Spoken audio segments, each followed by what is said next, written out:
Kung ikaw ay naghahanap ng makakausap, Heartline. Kung ikaw ay nangangailangan ng isang kaibigan, Heartline. Daluyan ng iyong damdamin at daluyan ng iyong bawat saloobin. Heartline. Kung saan pinapakinggan ang iyong nararamdaman.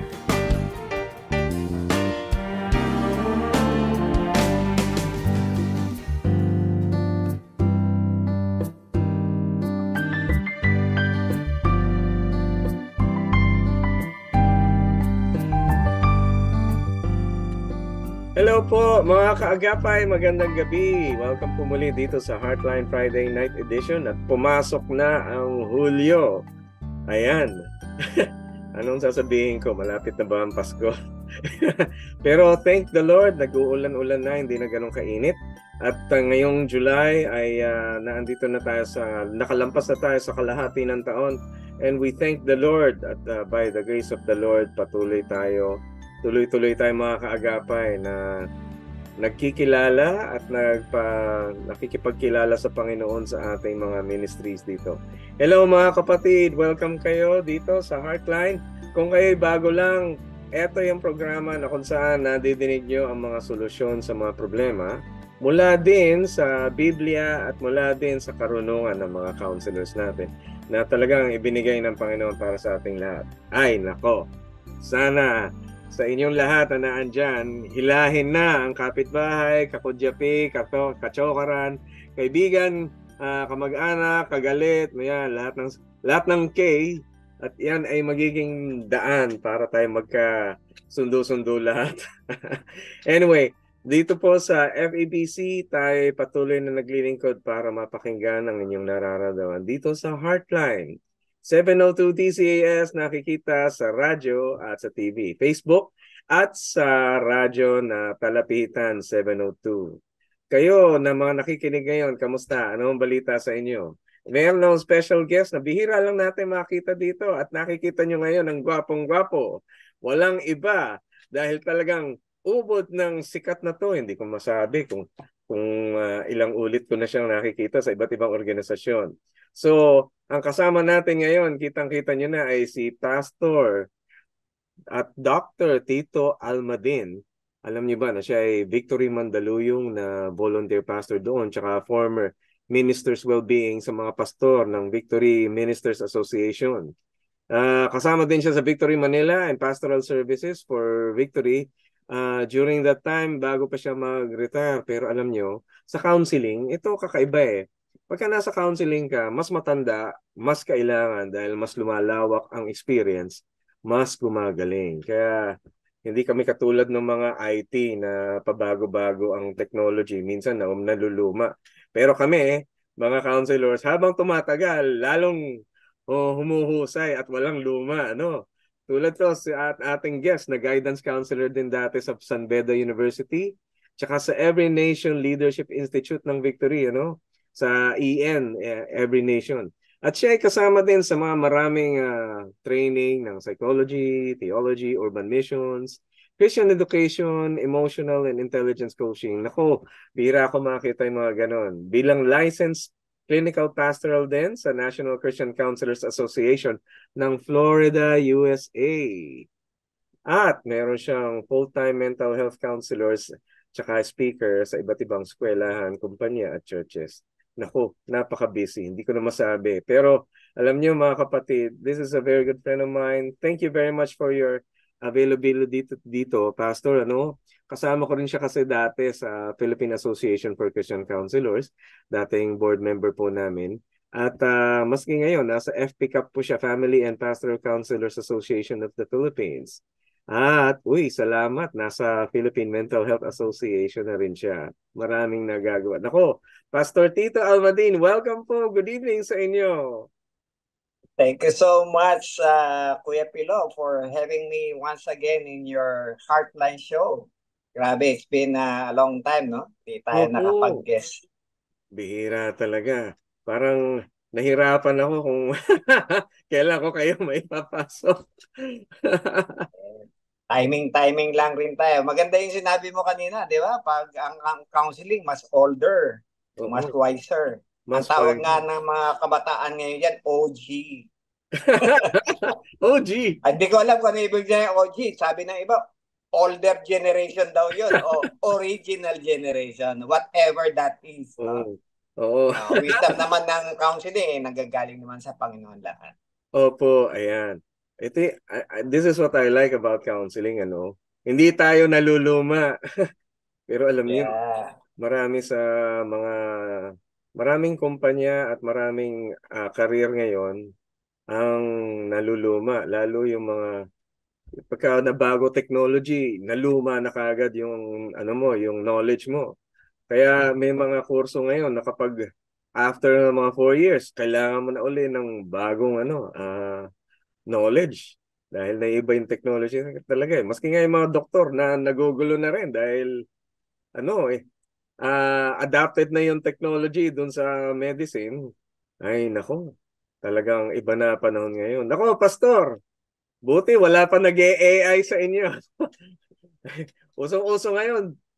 Hindi nila kaya AI eh. Hindi sumasabay yung bibig sa mukha. Alam nyo ngayon, dami. Talagang dapat natin pag-pray ang ating bansa at ang buong mundo, no? Dahil laganap na talaga ang pagkukunwari, ang deception. Pati yung AI ngayon naapektuhan, ang dami nang naapektuhan dun sa mga Yeah. panlilinlang. At napaka-sophisticated. Hindi mo na malaman eh kung totoo ba to o hindi. Pero kailangan maging mahusay tayo. Siguro mamaya matanong natin ng konti. Ano? At mga kapatid, huwag kayong magpapascam. Mag-ingat-ingat. Ang dami-daming scam. Lalo na nung nalaman natin na dito pala sa Pilipinas ay maraming foreign nationals ang ginagawang scam hub ang Pilipinas. Huwag naman po. Huwag naman po. And we pray. We pray talaga. Well, Pastor Tito, batiin natin ang ating mga fans, especially yung mga fans niyo po. Yeah, binabati natin yung ating mga kaibigan dyan sa Bulacan, no? Maraming nakikinig sa ating mga kaibigan dyan, lalo na si Pastor Archie de la Cruz, Hello, si Pastor Pastor Archie. Robin, si Pastor Robin Sinducon, si Saki, yung mga kaibigan natin dyan, si Pastor Rizal sa Plaridel, Opo. at sa mga ibang mga pastor natin sa Bulacan din, no? Si Pastor Eric sa Malolos, at ating mga pastor diyan si Pastor Dennis Aquino sa Bulacan din yan. So ating mga kaibigan diyan din sa Visayas, Mindanao, si Pastor Phil Yasay sa bandang South, at si Pastor Rafi sa Iloilo. So kamusta kayo lahat diyan? Wow. Mga katropa dyan sa Luzon, Visayas, Mindanao. Mga pare talaga. Talagang si Pastor talagang all over the Philippines yan, si Pastor Tito. So, mga kasama, talagang very, very blessed tayo. Andito na kasama natin si Pastor Tito Almadin. Wow. Thank you very much sa time ninyo. So, eto, bago tayo magtuloy, gusto ko lang batiin ang ilan sa mga kasama natin. Si Ate Juliet Asidilio Dalit Adrada, Rene Bueno Cabulisan, Perlita Hinahon Novelo, Carmen Miranda, Josephine Reyes Uson, Pearl Villanueva Noynay, si Nanette Palencia, Nanette Naval, Lou Paliso, Ferdy Dennis Rivera Teodoro, at ang iba pa natin mga kasama, si Mary Ann Belen Cortana, Manay Christy Hupanda, Noel Reyes Purificacion, Genesis John Lydia Imelda Silao, Ari Shelley Salveria Nicole, Rene Bueno Cabulisan, Jal Terrano Liton, Jordan Malulon, Pedelito de la Cruz, Inday Senga, Nora Alindog, Cynthia Sadsad, Ading Mirasol, Guy Avila Rafon, hello po, Salome Bualay, Imelda Punto, Armando Arellano de la Cruz, Timothy John. Naku, marami pa to, pero dadagdagan pa natin mamaya next ating para mamaya At meron tayong mga paanyaya sa inyo lahat na mga kapatid, pagpatuloy po natin ang pag-support sa FEBC sa pagsasagawa ng ating tower na transmission tower. And kung gusto niyo mag-donate, punta lang ho kayo sa febc.ph/donate. Doon po sa mga gustong magpala at ito'y nasa voluntarily, you can go and bless FEBC through supporting the construction of the new tower para makarating po at maibigay natin yung mas malayo pang message sa iba't ibang lugar. Gaya ng mga kasama natin dyan sa Tokyo Baptist Church, si Ate Carlene and Ferdy Katabay. Hello, Ate Karen Damian. Pati sa, ayan, si Ate, mga kasama natin dyan sa FEBC. Si Ate Caroline Lamoste na nasa Canada. Hello. At kasama natin sa Turkey, yan, si Ate, okay, naku, nawala na. Ayan. Ate Emma Chu, belated happy birthday.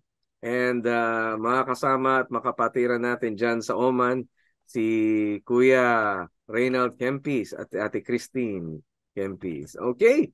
Well, Pastor Tito, ready na tayo sa questions? Sige. Oo. Ngayon, eto, talagang ang daming mga nagtanong. Eto ang isa.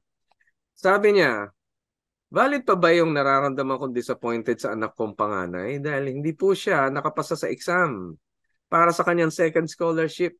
Sobrang na-disappoint po ako kasi umasa po ako.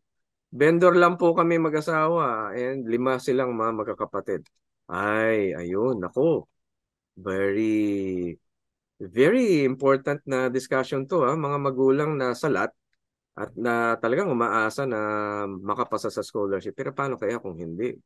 Nako, kailangan nating i-deal. Sige nga, Pastor Tito. Oo. Normal lang at natural ang ma-disappoint.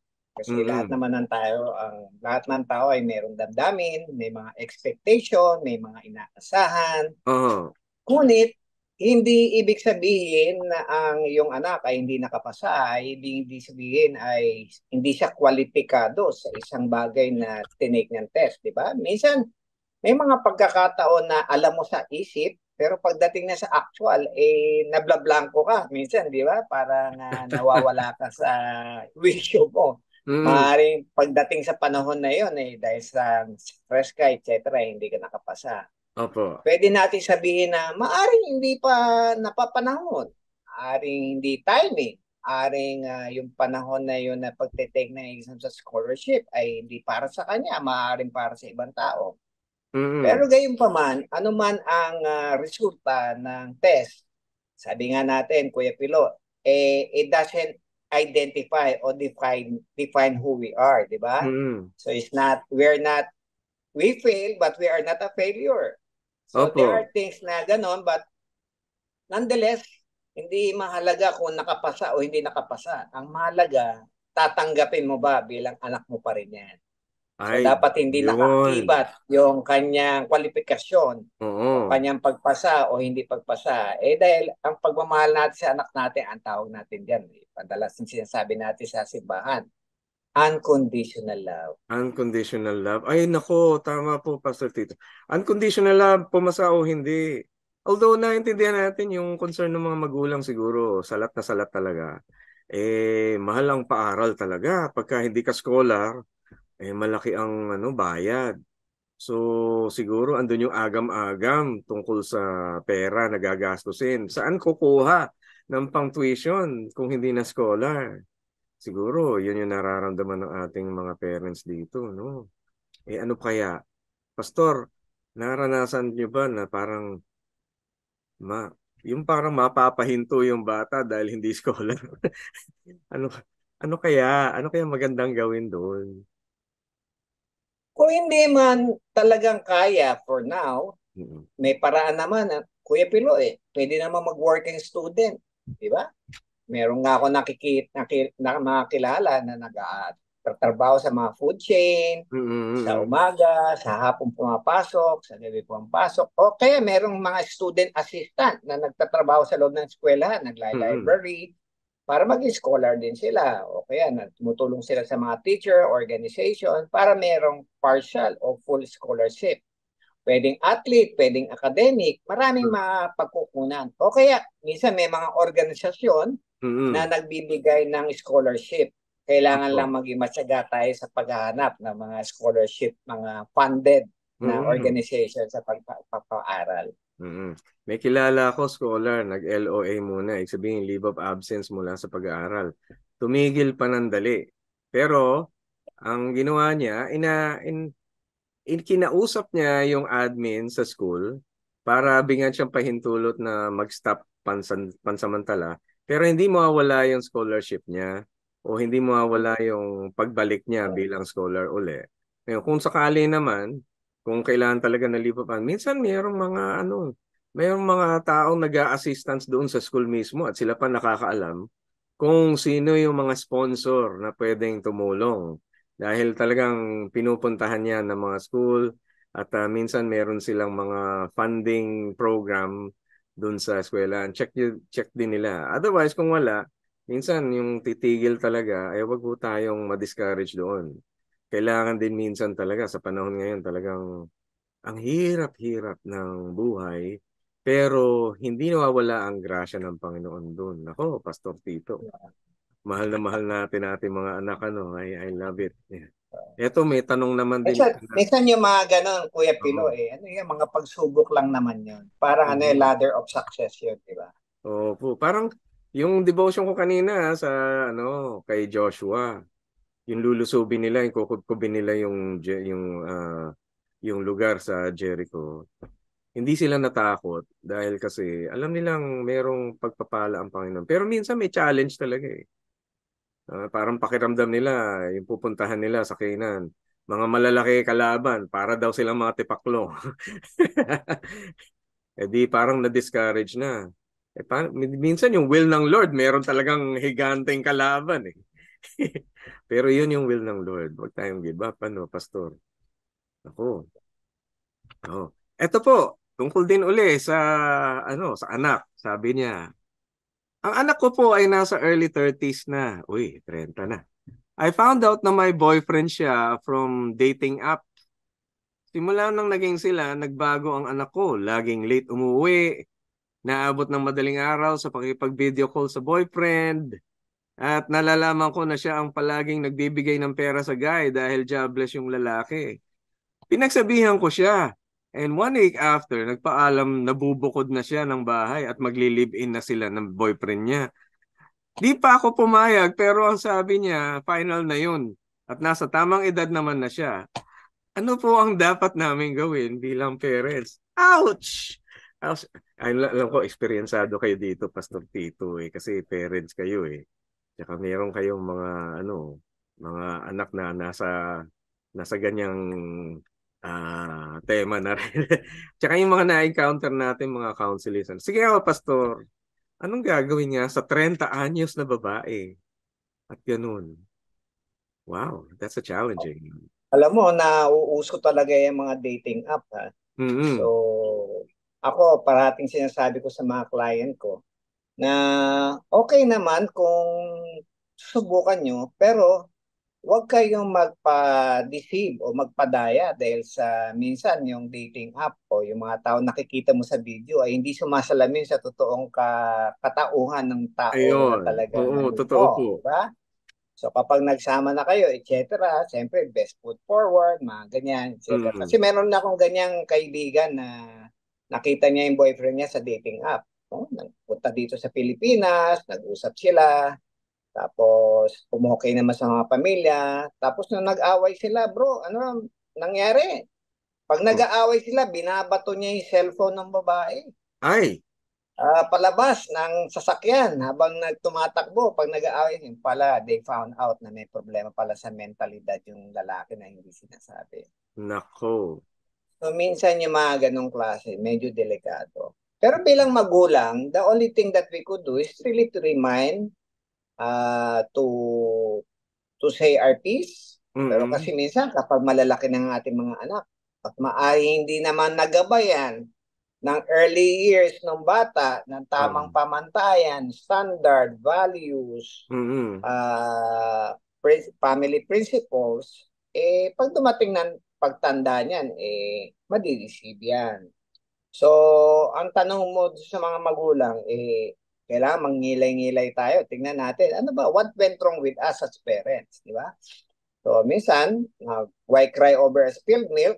Pero, we can be able to save pa naman yung babae, no? Kasi Oo. kung tingin mo ganyan, at kung ayaw talaga magpapigil, bantayan na lang. Kasi at the end of the day, kahit ano pang gawin, bahala siya sa buhay niya, anak mo pa rin yun. Diba? Oo Hindi mo nga. isusubo sa lions din yung anak Oo. mo, di ba? Kung alam mo may Parang, lion.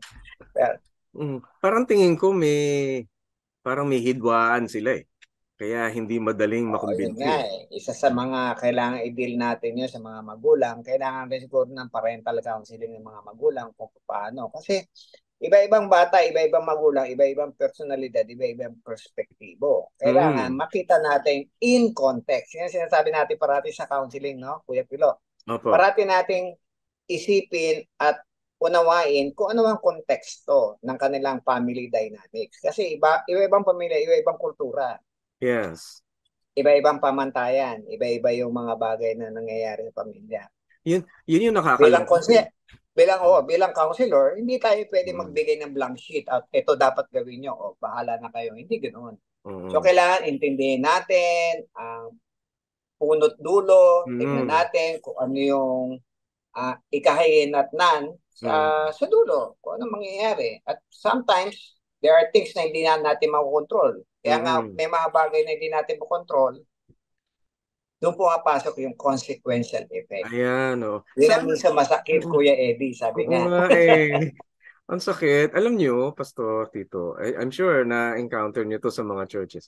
Sana meron talagang iisang pamantayan sa lahat ng ating lipunan, especially kung yung sa churches natin, iisang pamantayan, na eto yung pinapatupad at eto yung nire-recognize ng lahat, eto yung ikinikintal sa isipan ng mga anak, tulad halimbawa pagdating dito sa pag-ibig o kaya sa pagrerelasyon.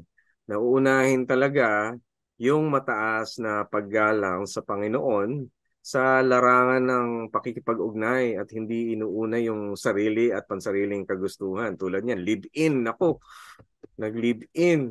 Hindi rin naman to agree ang Panginoon sa ganun. At syempre, Totoo yan. yan. Tapos ngayon, yung pamantayan na pagbibigay ng honor sa mga magulang. Dahil talagang hindi naman gagawa ng kasamaan ang mga magulang. Kaya lang ang kalakaran ngayon, nabago na tayo eh. Iba-iba na ng pananaw eh. Kanya-kanyang batas ngayon. Kanya-kanyang paraan. Ano ba yan? Sana mabago, no? Sana ma-maintain. Sana yung community ng church tawag doon, mai-uniform yung madaling ipairal na value system natin. Kasi kung pare-pareho tayo at pantay-pantay doon, madaling ipatupad ng komunidad eh. Pare, yung nagtutulungan tayo at wini-welcome natin ang tulong ng bawat isa, maraming problema na susolve. Lord. Pag-pray natin po yan, mamaya, Pastor Tito. Totoo yan. Minsan naman, kailangan ipanalangin ng mga magulang yung biyaya ng Diyos, yung mercy, yung awa ng Diyos minsan sa mga pagkakamali ng ating mga anak. At sa kanila rin pagkakamali. Minsan may mga ganun mga pero mabait naman ang Panginoon na minsan God will always give us a second chance. Ayan, totoo. Andun yung grasya talaga ng Panginoon lagi. Pastor? That is so very good. Ayun. Okay, well, nagkaroon ng tanong tungkol sa mga anak. Ito naman tanong tungkol sa magulang. Sabi niya, ito, I'm in my 20s and I have an issue with my mother. Nagsimula kasi yan sa pakikisuyo ni mama ang mag-loan ako sa bangko na around 72,000 kasi pangdagdag sa negosyo niya. Then around last July 2023, minention nila na hindi muna sila makakapagbayad kasi mawawalan ng work si Papa, yung stepdad ko. So hindi ako pumayag kasi naka-auto-deduct yung card ko every time na due date na sa loan. In-explain ko yon sa kanila pero hindi pa din nakinig. Nagbabayad sila, oo, pero patingi-tingi. Sa tuwing nangangailangan ko yung bayad na minsan wala. Kapag meron naman, kukunti. Hanggang sa nagka-work na si Papa, ganun pa din yung setup. Walang araw na hindi kami nagkakasagutan and she always played the victim na parang ako na lagi nagmamakaawa sa pera ko. Paano po ito i-handle? Ito yung 20 years old na bata at nabibigatan doon sa utang ng kanyang mga magulang sa kanya kinakaltas. sa kanyang loan. Ayan, ano yung bangko. Alam mo, kakatontong pa lang ng adulthood ng bata, 20. Oo. Teenager, 19. Para teenager, di ba? Tapos, sinubo ng magulang sa isang obligasyon na hindi naman dapat, di ba? Oo nga eh. So, minsan, yun nga, yung nga sinasabi natin, ang hirap magpalaki ng magulang talaga eh. Minsan, yung mga magulang ang pasaway, hindi yung mga anak eh. Ay, oo. Naku, mga anak. Kamusta kayo dyan? Oo nga wala tayong magagawa yung binigay ng magulang sa'yo. Pero ganun pa man, ako ang nakikita kong resolusyon dyan. Kung ikaw naman ay wala kang magawa sa mga magulang mo, kung talagang yun, hindi mo naman pwedeng itakwil o ganun talaga, magandang bagay, siguro ikaw bilang talagang, sabi nga natin, kung maikli ang kumot, matuto man maluktot, di ba? Oh, kung talagang kukunin mo yung pera mo na para sa iyo kung kinuha ng mga magulang mo para sa negosyo nila at ganun pa rin ang kanilang hindi mo sila mapipilit.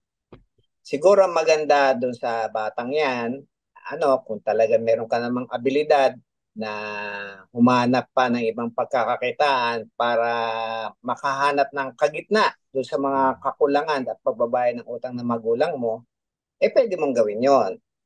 Pangalawang proposal ko o suggestion ko, kung may mga bagay sa bahay na mga magulang mo, for example, hindi ginagamit na relos o ginagamit na sapatos na pwedeng ibenta na medyo mababang halaga at least kapupunan. Di ba may marami naman tayong gamit, Kuya Pilo, sa bahay na nakatenga lang, nabubulok, na pwede pa namang gamitin at pwedeng ibenta, di ba? Pwedeng i-monetize yung mga bagay. Pwede ka mag-suggest sa mga magulang mo, dahil hindi ka naman nakakabayad. Kunin ko na lang yung LV mo dyan, hindi mo ginagamit, LV para talagang LV, Louis Vuitton. ilinaw nga natin. Ano ba? Lumang bag pala, lumang bag. Lumang bag.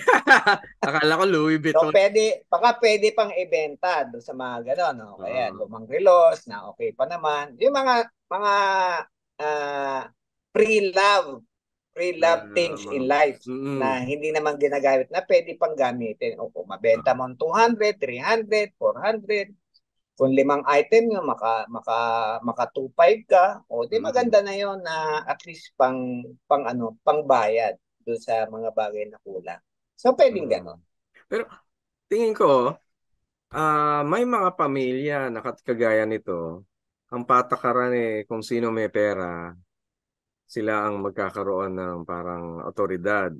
Or pera-pera ang magiging pahalaga ng isang bahay. Kasi nakita ko dito, 70,000, sa halagang 70,000 na mababayaran din naman yun sigurado. Sa halagang 70,000, nasisira ang iyong relasyon sa iyong magulang. Totoo. Parang hindi yata maganda, no? Kahit sabihin natin 3 milyon yun. Oo.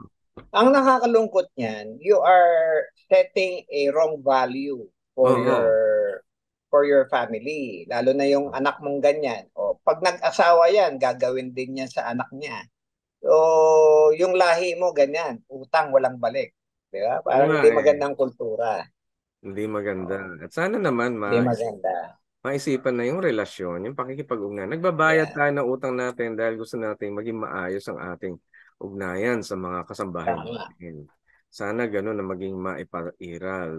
Ngayon, kung siya, ito yung problema, yung anak ang inutangan, hindi siya binabayaran ng maayos. Kahit paano, buti naman may pautay-utay, paunti-unti, meron.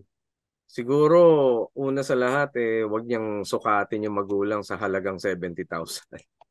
At ito nga yung sinasabi ko doon sa mga counseling na alam niyo, kung kayo mangungutang, wag kayong mangutang talaga dahil minsan yung nanginingil sa iyo, pati yung kaluluwa sinisingil.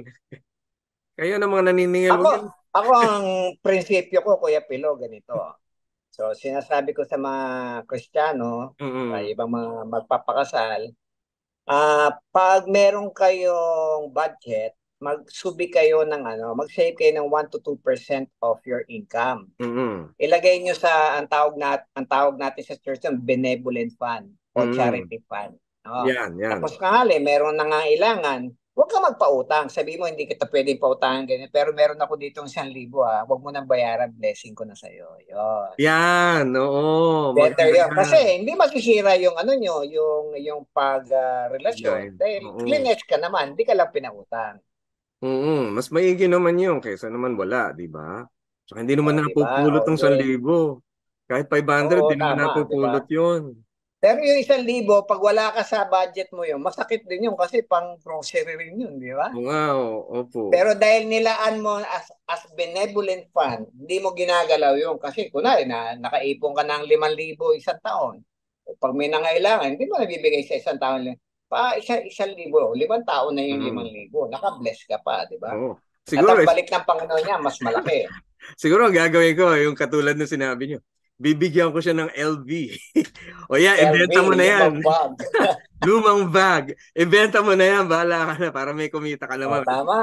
O, benta mo, i-monetize mo to. Wala akong mabibigay sa'yo. Ito pwede. O. Oo, Pwede yan. mo ibenta yan. O rubber shoes na hindi mo madalas magamit. O konti, benta mo o gamitin mo. Pwede naman yun. Gamitin mo para kahit paano, oo, nakatipid ka sa mga pangailangan kong iba. Oo, yun. Yan, ako, praise God. Marami tayong mga kaparaanan dyan. Oo, mga anak, wag sanang tumbasan ng pera ang pakikipag-ugnay, ha? Ang relationship ay hindi pera-pera lang. Ang relationship ay nasa tamang pakikitungo doon sa mga taong importante sa iyo. Ayan.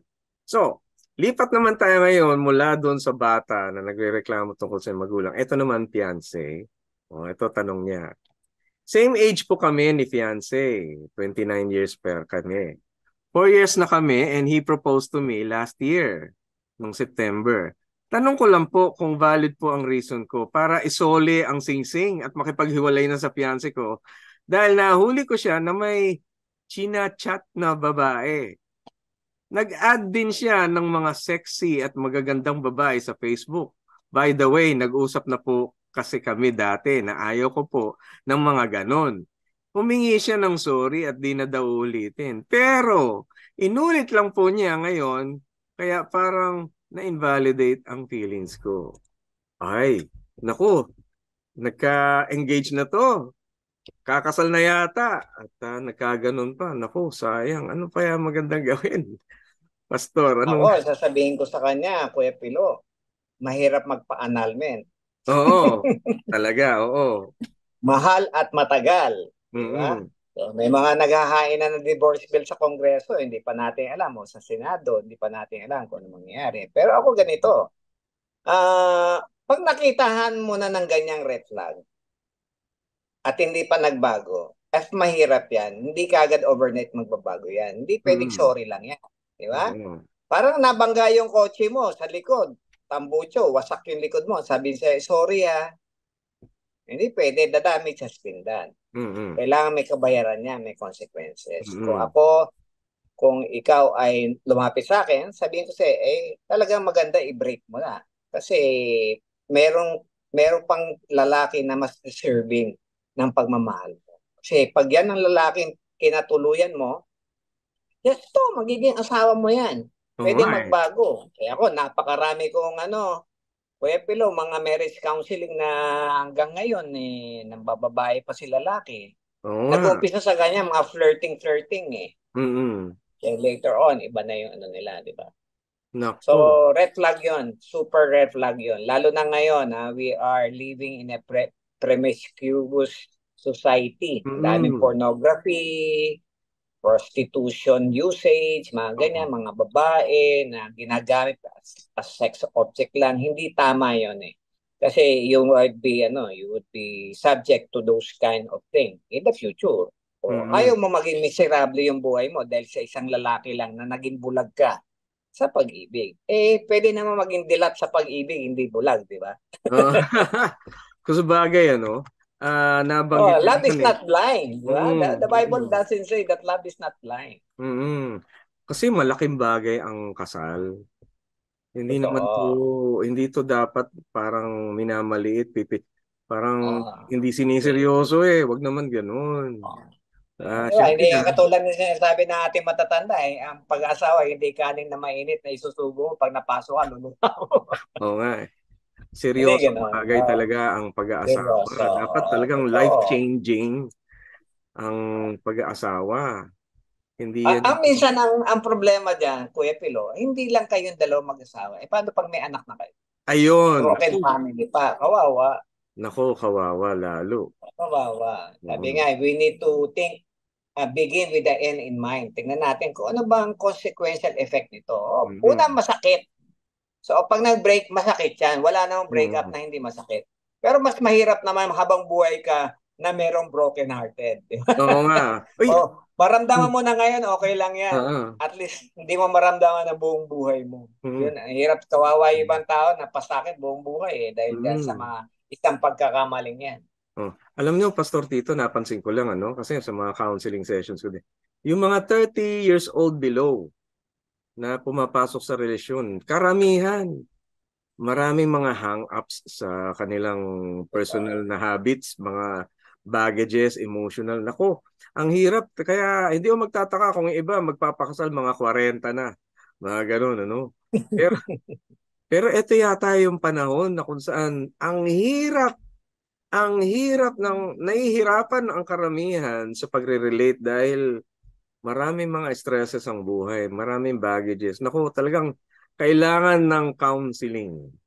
Pre-marriage counseling. Seryosong hindi yung pre-marriage counseling lang na ginagawa sa munisipyo, kundi yung talagang masinsinan, malaliman na counseling. Kailangan mag-invest talaga sila. Yung sinasabi ko sa mga tao, mag-invest kayo na sa premarital. Kasi pag nag-invest kayo dyan, para sa sarili nyo yan. Kasi yung in-invest yung pambayad o professional fee, mas lalong matindi kung hindi kayo gagawa ng paraan para maihandaan yung mga sarili. And that would be very, very difficult dahil kasi kapag kayo kikitain nyo yan. Kasi hindi kayo mag-i-free, tsaka dimanda, di ba? Pero kung na-prevent, better yun, di ba? Mas kikita. Yes, kailangan yon. Well, mga kapatid, doon sa inyo na mayroong problema na ganyan, magkaroon kayo ng marriage counseling, pre-marriage counseling. Bisitahin nyo ang aming website sa PACC, sa philact.org, philacc.org. At doon mayroong pre-counseling online. Ngayon, kung gusto nyo face-to-face, nagko-contact si Pastor Tito, mamaya sasabihin natin ang kanyang contact number. Ako din nagko-contact ng ganon para makatulong sa inyo.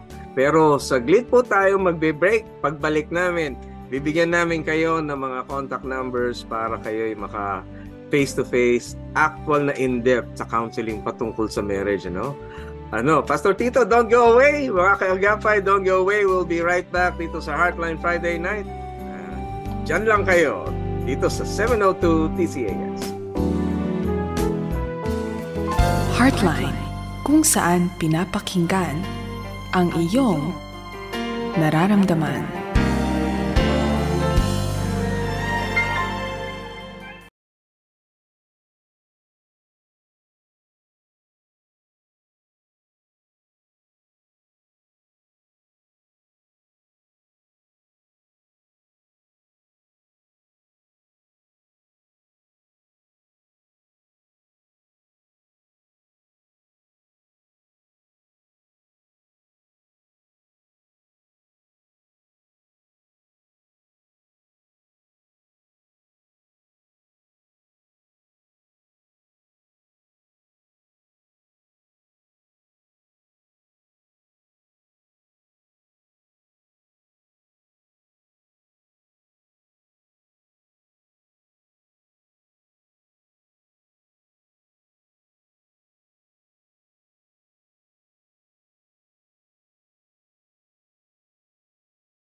Siyang nagpasimula hanggang matapos, siya rin ang magpapala. Ito ang Far East Broadcasting Company Philippines, 76 na taong nagbabahagi ng mensahe ni Kristo para sa mundo.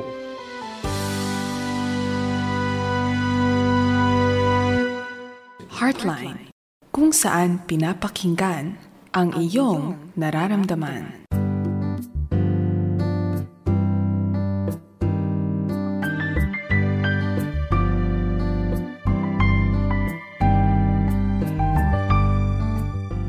Thank you po mga kaagapay at muli nagbabalik kami dito sa Heartline Friday Night. Kung katsutunin mo pa lang, eto, good timing ka. Kasi natatalakay namin kanina tungkol sa mga magagandang gawain patungkol sa pagseselect, pagpili ng mapapangasawa. Nako, sigurado uminit ang, hindi ko lang kung uminit ulo nyo.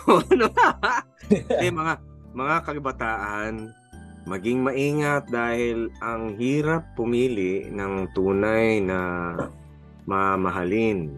Pero kung sakaling kayo ay naghahangad ng magandang relasyon, maganda na meron kayong counseling, pre-marriage counseling. Doon sa mga taong balak magpakasal o kahit na ba sabihin natin kayo nasa relationship pa lang, di pa kayo engaged, kung may mga pinaplano kayong ganon, okay?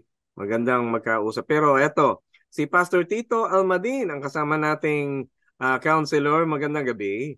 At Pastor, baka may mga tao na talagang gustong-gusto na dahil naririnig yung sinasabi nyo. Gusto nang mag-contact sa inyo para pa-counseling. Paano ho ba kayo ma-reach? Oo, madali lang. Kung may Facebook ka, pwede mo akong add as a friend, Tito G. Almadin. May G sa gitna, Tito G. Almadin sa Facebook Messenger. Or kung medyo malakas ang internet mo at pwede kang magbukas ng website ko, Tito Almadin, walang space, titoalmadin.org. Ayan. Website natin yan. Ayun. Para makita mo yung mga various services na I can offer for you, for your family, and for your organization or your company as well. Or churches, for that matter. Ang ganda ng website ni Pastor Tito. Bisitahin nyo. titoalmadin.org. Ayan, walang space. titoalmadin.org. Wow, ayan. Kung nais nyo ng serbisyo na yon at makokontak nyo si Pastor Tito. Pero nagkocontact kayo ng face-to-face, Pastor Tito? For now, online muna kasi wala po tayong opisina for now eh. So, online lang muna tayo. Ayun, okay. At para sa inyo, kung naghahanap po kayo ng face-to-face dahil kasi mayroong mga bagay na sensitibo, kailangan harap-harap ang ginawa. Meron din tayong clinic dito sa Back to the Bible sa West Avenue. At doon ay pwede niyong i-contact ako dito sa 0999-579-0049 or sa 0915-3333-299. Doon mag-appointment lang kayo para makapag-face-to-face tayo dyan sa Back to the Bible. Malapit lang sa SM North. Kung kailangan nyo ng face-to-face counseling, yan. Available po ako tayo dyan. Ayan. Ako, Pastor Tito, tuwan-tuwa ako. Ma-continue ko lang, yung pagpili ng mapapangasawa. Napakahirap niyan. Ang dami pa namang scammer. Alam nyo ba, Pastor Tito, ang PSA, dati, hindi sila nagre-require ng Senomar. Wala pang Senomar noon eh. Mga 5 years pa lang yata to or 7 years.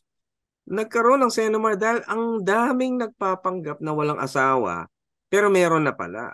Mga certificate of non-marriage. Kaya pinatupad ng gobyerno dahil ang dami ng lilin lang. Baka ako magpapagbigay sa iyo ng tips. Paano ba yung mga red flag? Paano ba ma-identify na red flag ito sa isang relationship kung hindi pa kayo kinakasal? Mukhang magandang matanong yan. Anong mga tips para malaman yung, uy, red flag ito? Mukhang questionable. Ayan. Una, kung pabago-bago ng isip. Ayun. Nako. Number 1 yan. Walang commitment. Pangalawa, kung yung lalaki mas emotional pa kaysa sa'yo. Na babae. Delikado rin. May mood swing pa yung lalaki kesa sa'yo. Naku, mahirap yun. Di ba? Alam naman natin yan. Kuya Pilo, sa pinag-aralan natin sa clinical counseling, di ba? Yung mga mood swing. Naku, pagdating sa pag-asawa yan, minsan yung salita sa ginagawa ay hindi magkaruktong, hindi magkaugnay. Minsan nagkakaroon ng galit, pisikalan, Mm. At humahantong nga sa violence somehow. Yun ang Ayan, mahirap. ay nako. Kung hindi stable ang Oo. emosyon, nako, delikado. Either sociopath yan o kaya mental problem na yan. Nako. Pero hindi naman lahat siguro, no?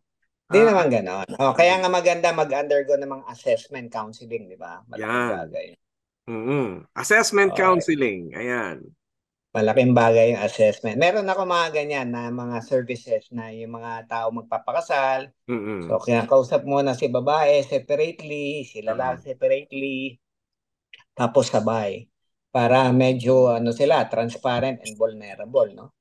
Very, very valuable at very important yung mga ganong bagay. No? Yes. Ang isang bagay, na red flag, Kuya Pilo, kung hindi pa sawa pagkabinata at hindi pa sawa sa pagkadalaga, gumigimik pa daw.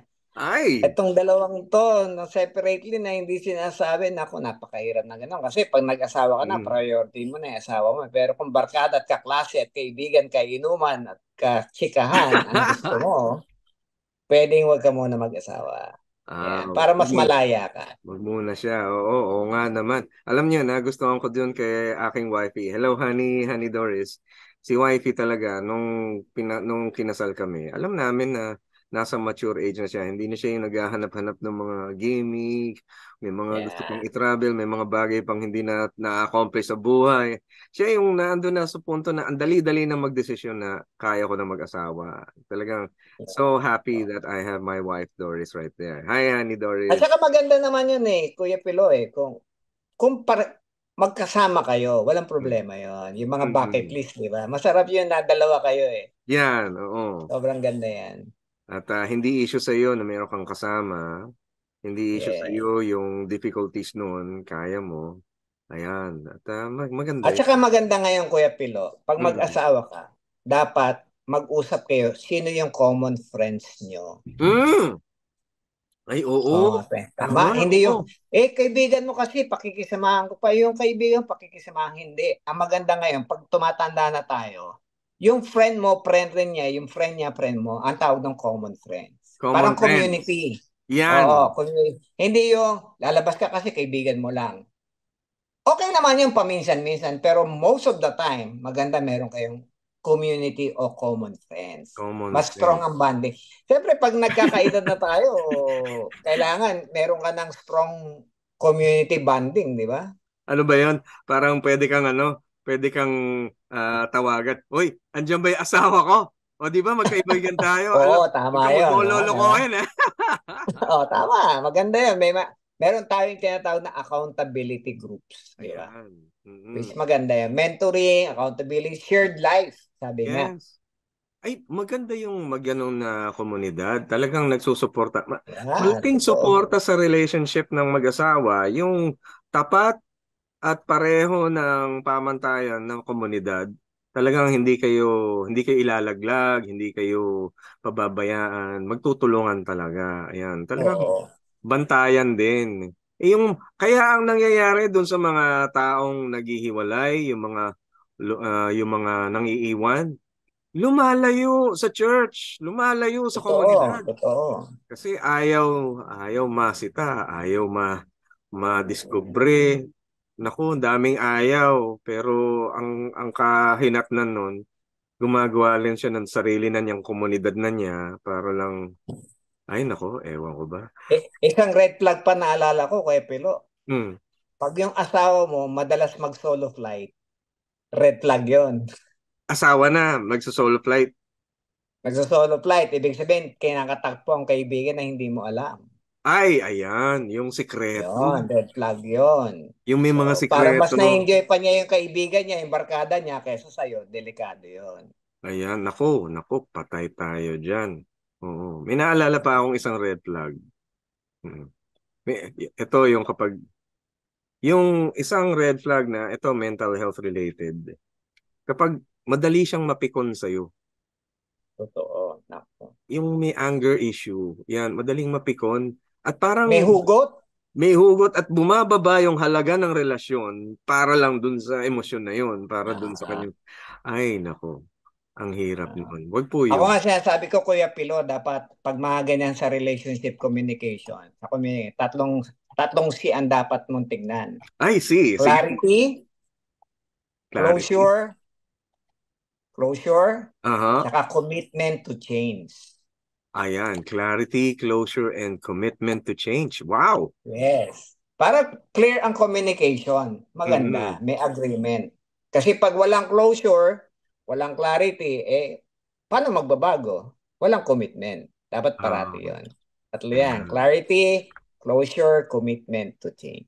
Ayan, Madaling tandaan, ha? clarity. Tatlong silang yon. Tatlo. Clarity, closure, tsaka commitment. O yan, mga kaagapay, tandaan. Clarity, closure, tsaka commitment. O tandaan yan, Kuya Rolly Boy Fogoso, Marion Fajardo, Axonic Aviles, Ate Josie Lorenzo, Sinen Villanueva, Ronald Young, Marley Lopez Gutierrez, Remedios, Michelle De Pedro, Elizabeth Lopez, Lani Germar, Pinky Gonzalez, Bonifacio Basada, Len Del Hale, Rose De Pano Austria, Maika Mirabuna, Helen Grace Tiempo, Fe Concepcion Sevilla, Tess Almaden, o mag-anak niyo yata tito. Kapilido ko pa ata yan. Tess Almaden Bagtas, Dehan, Aaron Ray Gacho, Armando Salayong, Rufino Parungaw, Evelyn Gutierrez, Mario Basco, Epifanio Salvador, Modesta de los Santos, Mirna Gonzaga, Belsi Peralta, Papyong Montaya and Segara, Liberty Kabugao, Kapinpin, Emily Sumabong, Marilyn Katuran, Jerry Tanswico. Naku, ang dami pa natin mga kaibigan. Si Fredman, Edmond Garcia, Freddy Dennis Devero, Esmeralda Gaspar, Naret Naval at Nanette Palencia, pati si Chris Latag. Naku, thank you very much Ate Pearl Villanueva Nonay, tsaka si Josephine Reyes Uson, si Hedina Balicer, Gary Tonswico. Ayan, mga kapatid. Thank you, mga kaagapay, sa pag-ano. Ay, Pastor Tito, batiin naman natin si ating YP, si Ate Carol. Ay, binabati ko si Carol, my wife, of almost 30 years. Yes. Yan. Amen. Kami, dami namin bucket list, bro. Pag medyo andito ka na sa stage ng season mo, Oo nga eh. hindi mo wala talagang red flag. Mas masarap pag walang red flag kasi mas maganda yung mga blue and white flags, di ba? Yung mga traveling flags, yan ang tinasabi. Yung mga flag na mga different nations na pupuntahan nyo. Sobrang exciting yun. Ayan, ako, exciting yan. At happy ako na andito kayo kung kayo ay may problema sa marriage at sa kung in-law.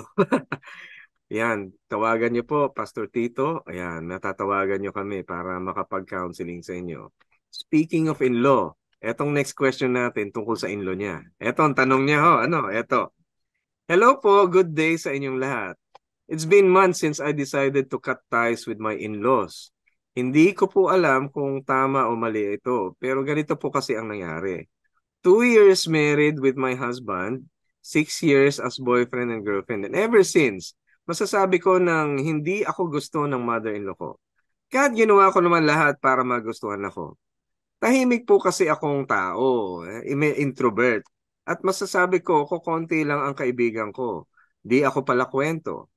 After ng wedding, tumira kami sa bahay ng in-laws ko. Akala ko, makakasundo ko na in-laws ko. Pero, hindi pala kasi minansama nila ang pagiging tahimik ko. Paano ko po ito i-handle? Ayan.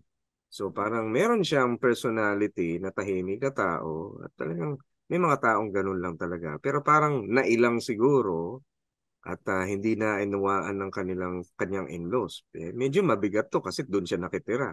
Paano kaya to? Yan. Una, hindi naman in-laws mo yung pinakasalan mo, yung asawa mo, di ba? Oo nga naman, tama naman. Ang ano natin, as much as possible, pakisamahan. Sa akin kasi, kung hindi mo gusto yung pakikitungo, ang the least that you could do, sabi ko nga, ang natutunan ko sa buhay, irespeto mo na lang. Mm. Respect lang. Ibig sabihin, kung talagang hindi mo kaya yung presensya at ganun talaga yung paninira nila, so they'll remain an in-law. Hindi sila yung mga pangasawa mo, ibig sabihin. Siguro dahil nga, Kuya Pilo, yung sinasabi ng Bible, di ba? if you cling to your wife, you get to leave your mother and father. Isa sa mga pagkakamali siguro dahil sa medyo na-expose yung personality mo na hindi sa tamang panahon nung nagtira kayo doon, hindi ka napagtanggol ng asawa mo. Isa, mapagkakamali. Pangalawa, dapat talaga, bago kayo nagpakasal, meron na kayong titira na iba. Kasi totoo naman yan. Ako sinasabi ng ano ko, ito, galing sa nanay ko, ewan ko kung totoo. Pero natututuan, walang mabuti at masamang manugang. Parati kasi, yung asawa mo, hindi mo makasundo, lalo pa yung mother and father-in-law mo, di ba? Kasi magkaiba. Hindi mo totoo sila magulang eh. Minsan kakampi yung in-law. Minsan. Tapos may mga ganon. Minsan nagkukonsente rin yung in-law. Yun minsan gano'n. No? Pero maganda talaga yan, distant. Hindi kayo talaga nakatira doon. At saka dapat, itong mga in-laws tayong mga magulang, yung mga anak natin. Pag nag-asawa na yung mga anak natin, huwag na natin pakialaman kung ano man ang personalidad. Sila na makikisama, hindi naman kayo eh. Yung apo na lang ang mahalin ninyo kung hindi nyo kayang tanggapin yung inyong mga manugang. Ang saklap naman nun. Oo. Siyempre, kamahal-mahal din naman yung in-law. Yung, kunwari, ikaw ay mayroong anak at umibig yung anak mo, siyempre, ibigin mo rin yung inibig ng anak mo. Dahil... may mga ganong ayaw talaga eh. Ano magagawa natin? Kaya sabi ko sa mga kaibigan ko, kung talagang ayaw ka, huwag mong ipilit kung ayaw. Mahirap eh. Respetuhin mo na lang. Kung hindi mo kayang mahalin ng totoo, respeto na lang. Huwag ka lang magsasalita ng negative. So, yung respeto, sign na rin ng pagmamahal yun at paggalang sa iyong mga magulang. At lalo na sa iyong asawa. Sana marating natin yung ganong respeto, no? Yung bang pagkilala na tao din naman yun eh. Tao din naman yung ating makikisama. Hindi naman gorilla o tama. Minsan may iba-iba tayo kasing family culture eh. Kaya hindi natin may demand sa iba. So, yun na lang. At the least, respect. At sana nga dumating yung punto na tayo ay mayroong iisang pinapahalagahan bawat Pilipino para yung family culture natin at least madaling magkaroon ng pare-parehong pamantayan sa pakikitungo. Ay, sana po, Lord, dumating yung ganun. Ayan. Eto naman, pamilya pa rin. Ito tanong po niya. 2 months ago, nagkaroon ng reunion ng family ko sa side ng father ko. So, mga in-law din to, no? Side ng father ko. Di kami umattend ng mother ko dahil hindi naman po talaga namin kasundo ang mga tita dahil di namin maintindihan kung ano ang kinakagalit nila sa amin. Until nagkwento ang isang pinsan ng father ko na during the reunion, siniraan kami ng mga tita ko sa ibang naming relatives. Kinonfirm ko sa iba naming relatives and they confirmed ito. Galit po ako dahil wala naman kaming ginagawang masama sa kanila. Ano po ang dapat gawin? Nako! Reunion, magkakamag-anak, parang komunidad na rin to. Yung pinsan ni pinsan at yung mga, mga magkapamangkin, mga reunion. Ba't naman ganun? Ba't naman may siraan pa doon? Porket di nakarating? Nagkamaritesan, Oo. Naman po ganun. Pero usang-uso to sa probinsya, no? Totoo yun. Pero ako, ito lang yung sa akin, no? Kung ako yun, bahala sila kung gusto nilang isipin. Pero ako, kung siraan mo, babalik sa'yo eh. Ang basurang tinapon mo, babalik sa'yo, di ba? Teka. You're just accountable to your own action eh. Kung may mga bagay na, accountable ka sa sarili mo eh. Kung alam mong hindi totoo, huwag ka namang gigil, hayaan mo sila. Ang kasinungalingan ay hindi kailanman ay magtatagumpay. The truth will set you free, di ba? Sabi nga ng ating salita ng Panginoon. So, may karapatan ka magalit, sumama ang loob. Pero sana isang araw lang, hayaan mo na yung mga bagay na gano'n. Kasi kapag pinatulan mo pa, dinipensa mo, bakala mo ba magre-resolve. Madadagdagan pa po. Dadami pa galit. Dadami pa. Para kang binuhusan ng gasolina yung apoy mo. Hayaan mo na mag-fizzle out yung apoy mo para wala na. Hayaan mo na lang sila. Sa susunod, huwag ka na umattend ng reunion. Huwag naman. Wawa naman. Hindi, ako, totoo yan ha, sa akin, Pilo. Huwag na siya umattend ng reunion kung ganun lang rin ang kultura meron doon. So, Hmm. yun ano niya. Kung ano, yung mga selected, tingin niya nakakaintindi siya, hindi siya sisiraan, o di pwede sa smaller. Huwag yung Mm-mm. bigger. Oo. Mm-mm. Kasi hindi siya totoong reunion eh. Ang reunion, love and care eh. Hindi Oh, siya yes. reunion. Siraan. Pansinan siya ng mga pulaan ng ating mga mukha. Diba? Hindi maganda yon. Ay, baka naglalasingan sila dun. Kaya nga, you Eh, have to know your family well before you attend any kind of reunion. Oo. ayan, oo. Palagay ko, totoo naman po sinasabi niyo, no? Kung ang bagay ay kasinungalingan, eh hindi yan magtatagal. Talagang hindi magtatagumpay. At Oo. kapag pinabayaan mo, kahit ang dami-dami pang ulit ginawa yon, aba, nakakapagod para doon sa nagkukwento yon, ha? Nakakapagod doon sa naninira.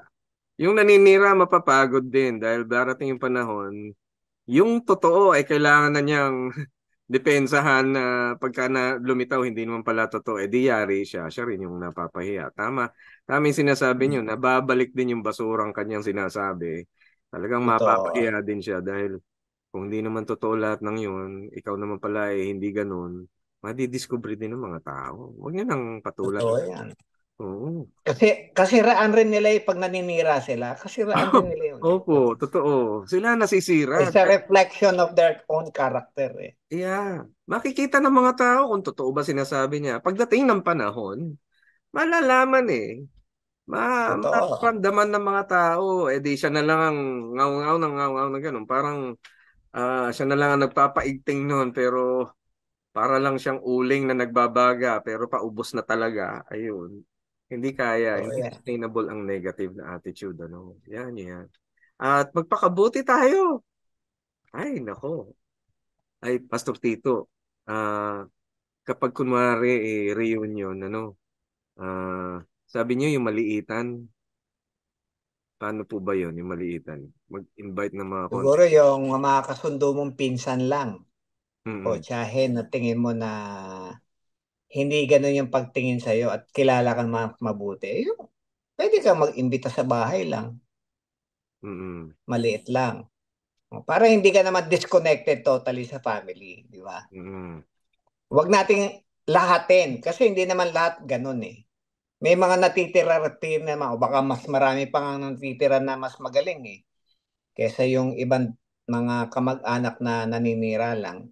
So, pag ikaw nag-okasyon, imbitahin mo yung mga taong hindi naninira sa'yo. So, Mm-mm. malalaman nila na you are sending a message to them na kailangan nila magbago. Ayan, ako, totoo. Mararamdaman din nila yun, ano. Nararamdaman Kalma nila. lang tayo. Huwag naman nating awayan siguro, no. Oo, hindi naman. Oo, hindi naman tayo gagante. Oo, parang Ayan. pakiramdam lang nila na hindi tama yung ginagawa nila. Mm. Ito related dyan yung tanong ng ating next listener. Related doon sa mga tao at mga kamag-anakan na kung ano man ang... Anyway, sabi niya, kumprontahin ko ba magulang ko na alam na namin na kumukuha sila ng pera sa tindahan? Naku, parang ito'y chinichismis. Baka ito'y chinichismis sa reunion. Misis ko po ang nakaalam at pinakita niya sa akin ng ebidensya through CCTV. At naku, may CCTV pa. At At hindi lang isang beses to, mula nang nagtayo kami ng tindahan, December 23, ay kumukuha na po sila. Paano sila makakakuha? Yung dalawa kong pamangkin ang inutusan kung tumatao sa tindahan pag nag-grocery kami. Ayun pala, inutusan ng nanay ko na kumupit na pambayad sa lending nila. Ano po kaya ang dapat kong gawin? Di pakita mo yung CCTV, yung ebidensya, at pakantahin mo kung sino yung nangungupit, at pagkatapos noon, tapos na ang istorya, Eh, wag na, ilock mo na yung yung cashier para hindi. wala nang gagawin. Paano ho ba magagawa yun ng swabe? Para hindi naman away ang dating, ano? Kasi para, ito yung CCTV, oh. Ayan, tingnan nyo. Di ba, ang ano naman? Ako pwedeng ganitong approach, merong nakakita na inuutusan mo itong batang ito. Hindi ba yung nanay mismo yung kumukupit na Oo, inuutusan? oo, Oo. inutusan yung So, pamangkin. nag-confess sa akin itong pamangkin ko na inuutusan mo siya. So, halika dito, pakita natin. Oh. So, sino nag-utos sa kanya? O, hindi ako. O, sige. Sino nag-utos sa'yo? I-record mo. O, pakita mo, ma. Ito sinabi. O, bahala na kayo mag-usap, ha? So, kayong dalawa, hindi ko na kukunin o sisingilin kung ano may nakupit nito. Siya yung nagsabi, kayong dalawa yun yan. Pero ako, from now on, lalagyan ko na ng kombinasyon o padlock yung cashier para wala nang kupit. At hindi sila itong batang ito, hindi na makapasok. So, Oo. yun lang. Wala nang Correct. usapan kasi wala na eh. Kung nakuha na yun, ano pang hahabulin mo, di ba? Tama, tama. So, para Mm-mm. hindi na rin may strain yung relationship, kung talagang ganun, di tapos na. So, huli na nila yun. Hindi na sila Mm-mm. makakagawa. Oh, di Mm-mm. ba? What you tolerate won't change, sabi nga. Yeah. Mabuti ho kaya na tanungin na kung bakit ba nangungupit. Okay lang po ba 'yon? Dahil kasi baka naman mayroong sitwasyon sa bahay na nadadaan sa kupit. Siguro hindi makahingi o hindi makahingi ng pabor, kailangan pang kumupit o baka may problema yung nanay. Maganda bang tanungin 'yon? Pwede naman tanungin, pero pagdating ba doon, ikaw pa rin nagagawa ng solusyon para sa buhay nila, di ba? Sabagay po, ano? So, kailangan, mo muna, ayusin mo muna yung sarili mong household. Secure Protection mo muna. muna. Secure mo muna yung sa'yo. At kung merong third party na pwedeng kumausap sa kanila, yun na lang. Kesa Ayan. one at the same. Parang walang tinatawag natin vested interest para sa sarili mo. So, Mm-mm. meron neutral na pwedeng kumausap sa kanila. Ikaw, secure Mm-mm. mo yung sarili mo Ayan, oh. para mas balance yung dating sa Mm. family. Kaya ko lang po natanong kasi sa kultura natin, meron tayong kultura na saving face o yung huwag mapahiya yung tao. At lalo kung magulang, panigurado ayaw nung mapahiya, ayaw din niyang mabisto siya sa kanyang pagkakamali. Pero minsan kailangan mapahiya eh. Oo nga, Para magising, di ba? para Bato-bato magising. sa langit. Ang tamaan, sana'y magising. Oo nga naman, bato Kailangan eh. langit. Awakening eh. Kasi Mm-mm. minsan kapag yung masyado tayong nagtitipto tayo para hindi, minsan, hindi naman sa hindi paggalang, pero sabihin natin yung totoo, even the truth hurts. Para Mm-mm. sa gayon, makita nila, at kung mahiya man o mapahiya, so be it. Kasi sila Mm-mm. naman yung gumawa hindi naman ikaw eh. Diba? Opo. Ayan, ako, napakahalagang katuruan. Ako, thank you very much po, Pastor Tito. Pero meron pa rin paggalang, siyempre. Hindi naman Siyempre. panunumbat, etc. Mm. Maganda pa rin yung pagkakausap. Mm. Okay lang ba kung kunwari nilagyan na niya ng kahadero tapos wala na siyang sinabi? Ay, hindi rin. Hindi. Bakit po? Kasi Pwede nilang para walang buksan yung kahadiyero eh. Pwedeng madaling sikwetin yun eh. hindi yung may mga magaganda kahadero ngayon na ano, secure, hindi madaling Pero hindi mo pa rin na-address yung issue. Ah. Tinolerate mo lang. Maaring sa iba pa rin mangupit yun. Oo, baka sa iba naman Parang kumbaga, parang binisto mo na rin yung modus operandi nila, bro. Hindi mo lang ni-report sa pulis. Hindi mo lang wala lang barangay report. Yun. Actually, pwede nga yun kung gusto mo. Pero wag mo nang paratingin kasi family matters, di ba? Family matter yan, oo. Yeah. Yun, maganda yan. At least, maganda nga na nasisiwalat na ipapalutang kung ano yung mali at kilalanin na ito ay bagay na hindi dapat pinapractice sa bahay. Maganda yun, mapagkasunduan yun. Wag mo na lang imarites sa ibang tao. Doon na lang Ayan. combine with people around para hindi naman mapahiya sa iba. Oo, wag dadalhin sa reunion. Wag dadalhin sa reunion. Eto, meron tayong final question. Pero medyo ibahin natin yung atake dito. Sabi niya ganito, no? Medyo naghihilala ba siya ng hinanakit sa kanyang mga kapatid? Sabi niya, ito po. Bakit kaya may mga kapatid tayo na ang sama-sama ng ugali pagdating sa atin? Porket walang-wala akong maibigay, ganun na lang tingin nila sa atin. Siguro masama ang ugali sa kanya, walang bigay daw. Pero sa ibang tao, napakaganda ng tingin. Porket may pera yung ibang tao, sila lang mahalaga. Paano po kaya makikisama sa kanila? Parang may hugot yan. May hugot tong ating listener. May sama ng loob. Ang tawag natin doon, Kuya Pilo, doble cara. Doble cara. Oo, mga taong doble cara. Double-sided. pag gano'n ang mga tao, it's not worth na makisama doon sa mga taong gano'n. So, it's hard. Kapatid daw baka kasama sa bahay. Oh, civil na lang muna hanggang magbago siya. Kung gusto mo ibigay yung ganong pakikisama, wag akong isama mo sa mga lulukuhin mo. Mm-hmm. Kasi kapatid mo ako At pag ako pa ay sinama mo dyan, meron tayong boundaries na tinatawag, no? Mm-hmm. So, hindi ka makakaulit sa akin. Mm-hmm. Kahit minsan, totoo na yung paghingi mo ng tulong dahil meron kang ginawang hindi ko mabibigyan ng kaukulang atensyon yung mga gusto mong hingi ng tulong dahil meron kang ginawa. Pakita mo muna yung pagbabago mo sa akin. Ayan. Totoo. Pero siguro, tingin ko parang may away tong dalawang to. Dahil kasi kung ibang tao, sa ibang tao, madali dahil wala namang silang away sa ibang tao. Pero dito, sa kanya, may away sila. Kaya kahit na tumutulong siya, parang masama ang dating. Ano? Pangit nga ang ugali. Oo. Kasi sa isang taong pangit ang ugali, wala kang panalo Oo, wala kang panalo. Wala kang panalo. Ako kahit kapatid ko, pangit ugali mo at ganito yung ginagawa mo sa akin, kapatid lang kita. Pero yung pakikisama, maaari magkaroon na ng boundary.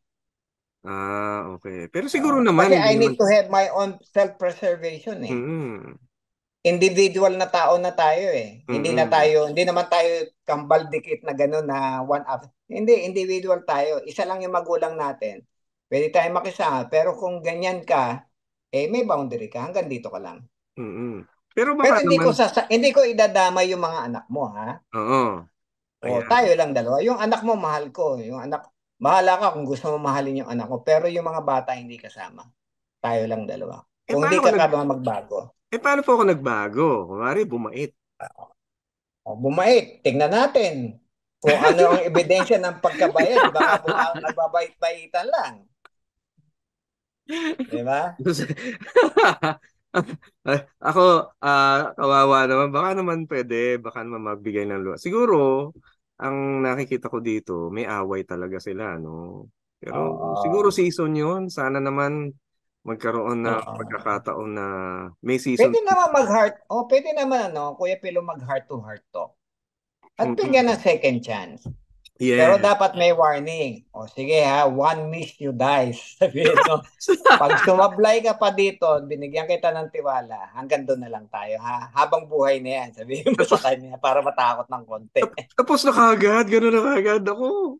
Hindi, kasi niloloko ka niya Oo. Ang tawag doon, manipulative spirit Oo, tama. You're not only speaking to the person, you're speaking to the spirit behind the person. Ayan. Oo, at sa lipunan natin, ayaw natin ng ganun. Kung ikaw talaga ay bukal sa kalooban mo, sincere ka, pagbabagong tunay ang dapat na makita. Ayun. Siguro lahat tayo ay kailangan ng ganun, ng pagpapakumbaba. Nako, Pastor Tito, ang dami-dami nitong mga katanungan nito. Siguro, bago tayo mag-end, ipag-pray po natin ang ating mga listeners na nakasama ngayon. I'll give you the mic. Go ahead po at pag-pray po. Sige, mag-part 2 tayo, Kuya Pilo. Yes, mag-part 2 po tayo. Oo. Yeah. And then, please pray. Walang katapusan talaga yung buhay ng mga katanungan ng mga tao sa mundo. Opo. Ay, nako, lalo pa ngayon. Nako, ang dami kong ikikwento sa inyo. Next time. Pero pray po tayo and I'll ask you to please pray for our listeners. Yes. Aming Amang nasa langit, marami pong salamat sa Panginoong Jesus na iyong anak na nagbigay sa amin ng pag-asa na mabuhay dito sa mundo na naggagaling lamang sa biyaya mo. Bigyan mo kami ng sapat na karunungan sa mga araw-araw namin mga decision making, Panginoon. Bigyan mo kami ng mga taong makapaligid sa amin upang kami ay magabayan sa tamang landas at mga taong magtunay na magmamalasakit sa amin. At kung kami nasa sidelock sa isang sitwasyon o pagsubok sa aming buhay, dalangin namin, Panginoon, ang iyong pag-iingat at pagsalba sa amin kung mga bagay na hindi na namin kayang kayanin sa aming sarili, Panginoon. Ikaw at ang iyong biyaya lamang. Pagpalain mo ang aming mga tao na nagkaroon ng katanungan ngayon, mga kapatiran, may mga challenges sa buhay. Panginoon, bigyan niyo sila ng mga tao na nakapaligid sa kanila sa simbahan, mga tunay na kaibigan, na magbibigay ng tataguyod. Mga counselors kami ng mga professionals na tutulong sa kanila upang sila'y magabayan at maging matiwasay ang kanilang buhay. Maraming po salamat sa pangalan ni Jesus na aming Panginoon. Itong aming samot dalangin. Amen. Amen. Thank you very much po, Pastor Tito. Ay, alam niyo po, nakakatuwa na I really love this episode. Kasama ko kayo at magka-part 2 tayo. Sana pareho tayong nagkatugma schedule. Ay, one more time, paano ho kayo makokontak ulit ng mga listeners natin? Kung kayo may mga Facebook, pwede, o kaya Instagram, pwede niyong kontakin Tito G. Almadin sa Messenger. Or sa aking website, titoalmadin.org. Walang space, titoalmadin.org. And then you can message me there and we will set an appointment for your counseling. Online lang po muna po ang yung abang lingkod. Wala po kasing opisina, no?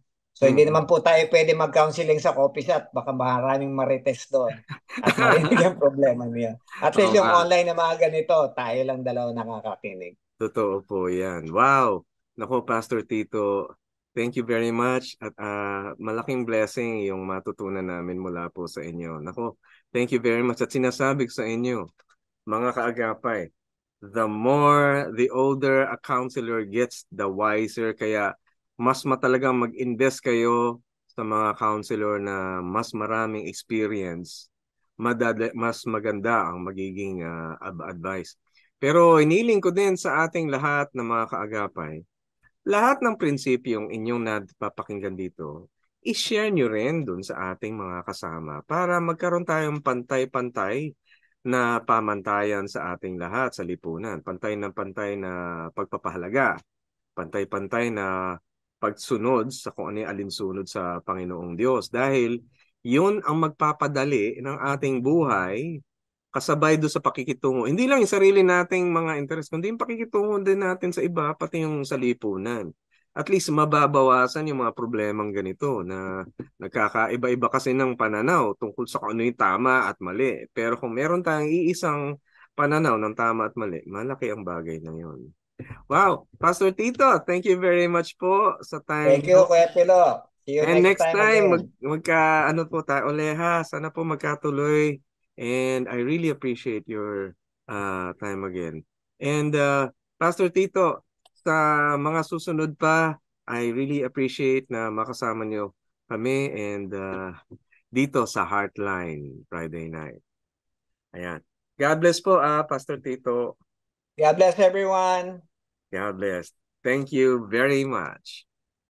Mga kaagapay, ito pong pagkakataon na ito ng ating episode ay meron tayong tema na mapapansin at kailangan nating maintindihan na ang ating kalagayan sa pananaw ng Panginoon ay mayroon pang ikauunlad. So there are still many improvements we can make and there are many blessings that God has given us. Well, dito sa mga problema na ating napakinggan, may isang tema na matingkad. Yun ay yung kung paano makitungo, kung paano yung tama na mga alituntunin. Hindi pare-pareho ang pananaw ng mga tao patungkol sa pakikitungo sa in-law, sa magulang, o sa anak. Yung problema ng hindi tayo nagkakapantay-pantay o hindi tayo nagkaroon ng edukasyon sa iisang pananaw o sa iisang pagpapahalaga, doon tayo nagkakaroon ng problema na ang hirap ipairal nito lalo na sa iba-ibang mga tao. May ibang tao ganito pananaw. May ibang tao ganito pananampalataya. May ibang tao ganito ang iniisip na matalino o mabuti. At nagkakanya-kanya tayo kung ano yung mabuti sa atin. Kaya marami tayong mga katanungan na lumilitaw.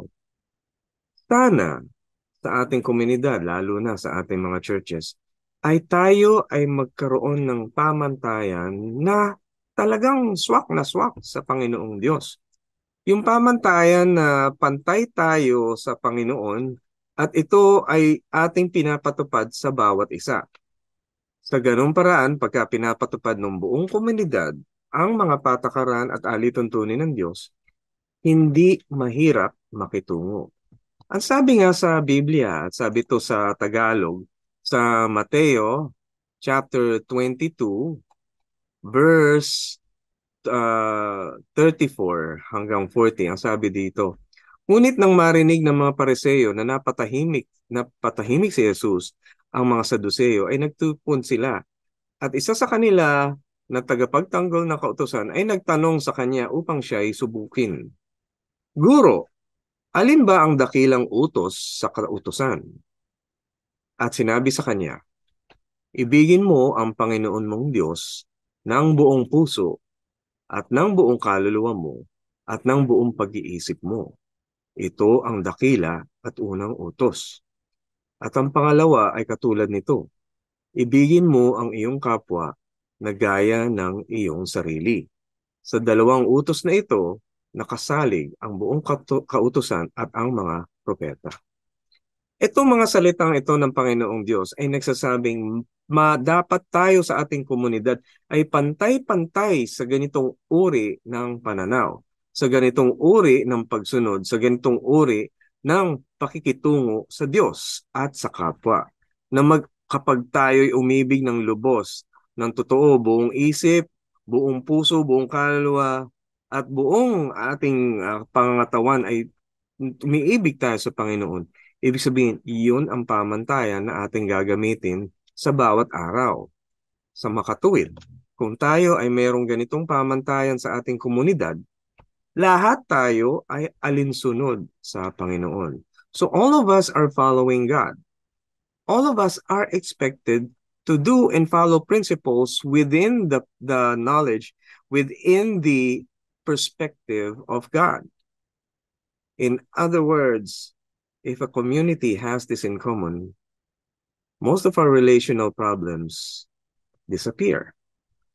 Ibig sabihin, kung ano man ang ating mga problema sa mga relasyon, pakikitungo, mag-asawa, kamag-anak, kapatid, in-law, magulang, kung tayo ay dadakila doon sa pag-uutos ng Diyos, yung pag-ibig sa Diyos at pag-ibig sa ating kapwa, kagaya ng ating sarili, pantay-pantay tayo. Walang manlalamang, walang mag-iiba ng estilo o mag-iiba ng patakaran. Bawat isa ay dapat mayroong ganoong perspektibo.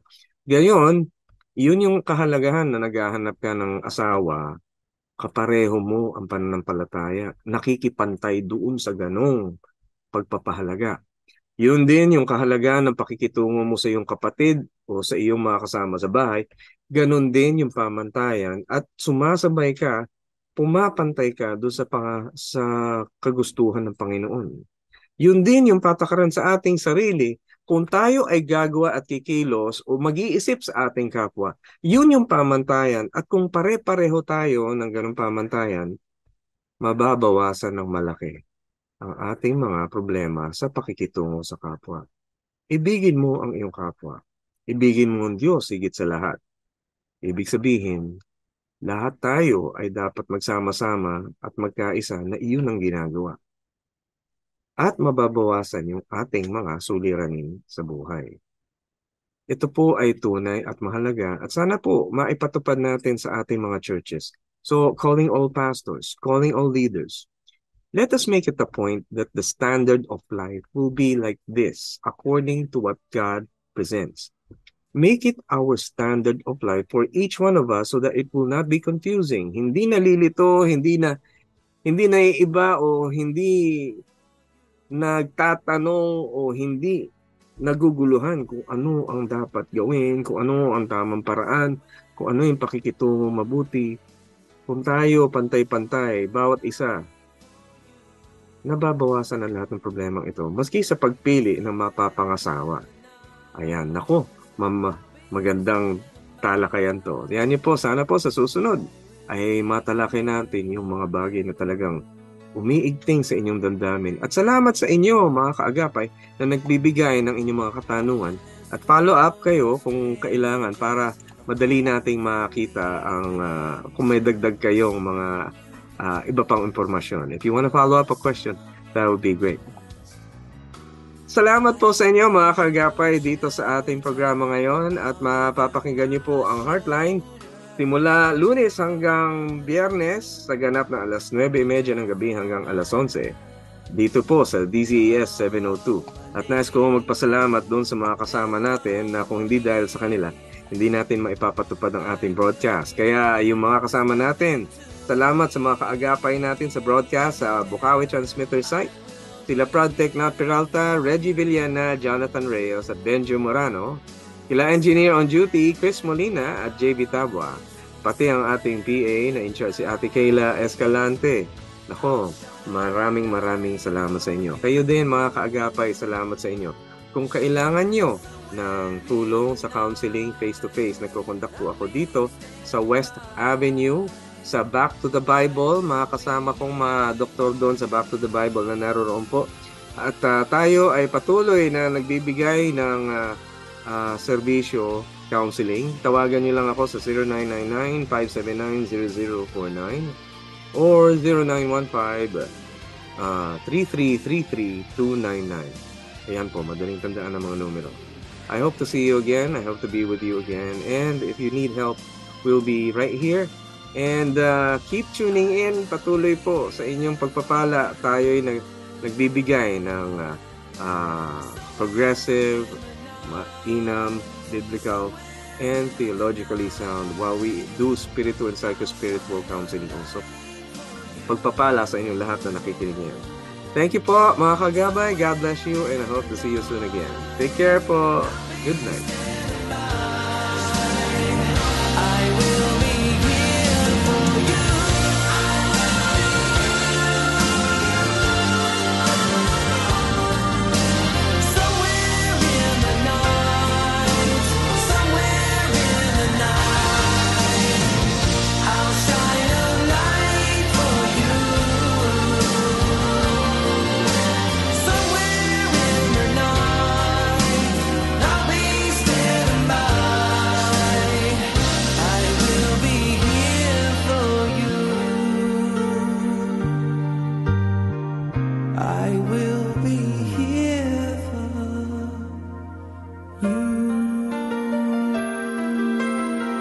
Heartline, kung saan pinapakinggan ang iyong nararamdaman.